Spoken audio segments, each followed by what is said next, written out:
warra keenyatu yoo mammaaku kan waraane dagatus kan waraanname hin dagatu jedhee mammaaka.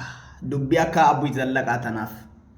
Abbush Zallaqaa sirba haarawaa baasee dhufaa jira zamoonii kana jedhee beeksisa tokko baafatee afaan Amaaraatiif afaan Oromootiin katabatee sirba aadaa Booranaatiin dhufaa jira nuun jedhaa jira.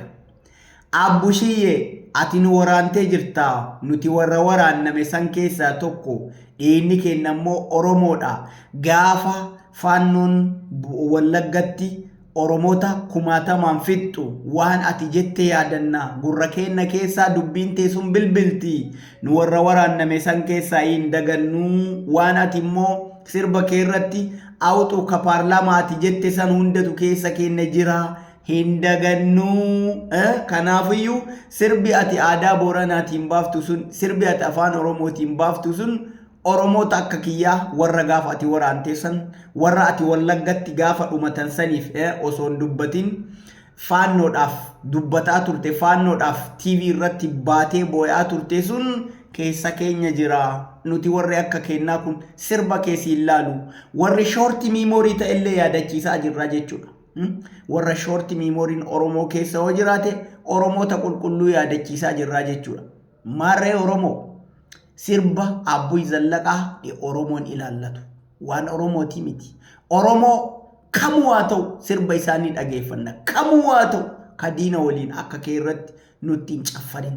Ka gaafa nu madoofne madaa keenyatti soqiddannaqiniif ni laalla. Ati immoo madaa keenya irratti soqiddanatte jechuudha Abbushiyye. Warruma sirbiteef sanitti gali. Warruma faarsaa turteetiif sanitti gali malee aadaa keenyaan afaan keenyaan sirba keenya yoo daladde namni si dhageeffatamu hin jiru. Atamma nu keessatti muka udaan tuqee taateerta. Abadan madaan ati gaafsan nur keette sun nuun fayyitu. Abbushiyye dhugaa walitti himna. Viidiyoo kana immoo like share godhaa biraan baasaa. Warra kaaniifillee kooppi linkii share godhaa. Haa yaadatanii zamoonii kana dhufaa jira. Guyyaa yeroo inni dhufu hin beeknu dhufaa jira jedhee poosti godhatee jira jechuudha. Yoo guddate yookaan guyyoota 4-5 booda sirba Abbushii dhagahuuf deemna. Kanaafiyyuu waan fedhe yoo booyee sirbe wama fedhe yoo ka jedhee inni sirbu ta'e hanga inni gaafa gabbayee dhiifama gaafatutti ilmi namaa dogoggoruu mala dogoggora isaa san yaadate yoo sirreeffatee gabbayee Oromoo kiyyaanatu isin balleessee dhiifama ka jedhu taate oma rakkoon qabu Oromoon garaan isaa bal'aa dhiifama goonaaf. Achiin booda osoo nu waraantee jirtu osoo waraannamnee jirru osoo madaan sun nurraan fayyin sirba kiyya naa laalaa yoo ka jettee dhuftu taate namni sirba keessi ilaalu tokko hin jiru Oromoo qulqulluu ta'ee jechuudha. Oromoon qulqulloon viidiyoo kana dhaga'uu qabdanii hundi keessan kooppi linkii share godhaa biraan baasaa.